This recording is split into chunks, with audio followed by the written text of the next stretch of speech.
कपिल जी, मैं आपको धन्यवाद देता हूं और ये फिल्म बनाने के लिए, ये वेब सीरीज बनाने के लिए बहुत बहुत धन्यवाद। कहां का सत्यमेव जयते, कहां का सत्यमेव जयते, कहां का सत्यमेव जयते। सुप्रीम कोर्ट के जजेस, हाई कोर्ट के जजेस जरूर इसको देखें और आत्मचिंतन करें कि भारत की न्याय प्रणाली कहां पहुंच गई है। भारत में टोटल 5 करोड़ केसेस तो वो हैं जो district court, high court, supreme court में है। इसका मतलब 5 करोड़ परिवार न्याय की आशा में बैठा हुआ है। ऑन एन एवरेज एक परिवार में 6 आदमी रख लीजिए, तो यानी 30 करोड़ लोग न्याय की आस लगाए बैठे हुए हैं। 30 करोड़ का मतलब एक अमेरिका, 30 करोड़ का मतलब 15 ऑस्ट्रेलिया, 30 करोड़ का मतलब 7 कनाडा, 30 करोड़ का मतलब 1.5 ब्राजील। इतने लोग भारत में न्याय की आस में बैठे हुए हैं और ये 5 करोड़ केस तो वो हैं जो district court, high court, supreme court में है। इसके पैरेलल हमारे देश में एक और जुडिशियल सिस्टम है, उसको कहते हैं तहसीलदार, एसडीएम, एडीएम, डीएम, कमिश्नर, जहां पे चकबंदी के मुकदमे चलते हैं। वो इस 5 करोड़ में काउंटेड नहीं है।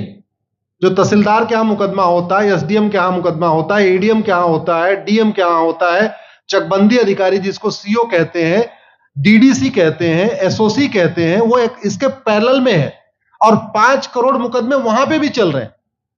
इसका मैं लाइव एग्जांपल देना चाहूंगा भारत की ब्लैक जस्टिस सिस्टम का। 1985 में जौनपुर में एक 10 बीघे जमीन का मुकदमा शुरू हुआ था। अभी वो सबसे नीचे पायदान पे है, जिसको कहते हैं चकबंदी अधिकारी। 1985 में मुकदमा शुरू हुआ, 2023 आ गया, लगभग 37 साल बीत चुके। 37 साल में यह नहीं तय हो पाया कि असली विल कौन सी है। 2 लोगों ने क्लेम किया, वो कह रहे हैं मुझे विल मिली है, वो कह रहे हैं मुझे विल मिली है। 37 साल में यह नहीं डिसाइड हो पाया असली विल किसकी है। अगर मान लीजिए आज डिसाइड हो जाए तो सीओ के बाद एसओसी, एसओसी के बाद डीडीसी, डीडीसी के बाद हाई कोर्ट, हाई कोर्ट के बाद सुप्रीम कोर्ट, यानी अभी 35 साल और लगेगा, 70 साल लगेगा। सेकंड जनरेशन मुकदमा लड़ रही है, ऑलरेडी सेकंड जनरेशन मुकदमा लड़ रही है और इसी स्पीड से काम हुआ तो मुझे लगता है थर्ड जनरेशन आके मुकदमा जाके तब जाके सुप्रीम कोर्ट पहुंचेगा। दूसरा एग्जांपल, एक ग्लेरिंग एग्जांपल आपको देता हूं। 1971 के वॉर में पाकिस्तान में बम फेंकने वाले, पाकिस्तान के फौजियों के बहुत सारे बैंकर तोड़ने वाले एक कर्नल कबोत्रा है, पंचकुला में रहते हैं। दुश्मनों को उन्होंने दांत तोड़ दिए। आज 2000 से उनके मकान पे किसी ने कब्जा किया हुआ है, 2023 आ चुका है।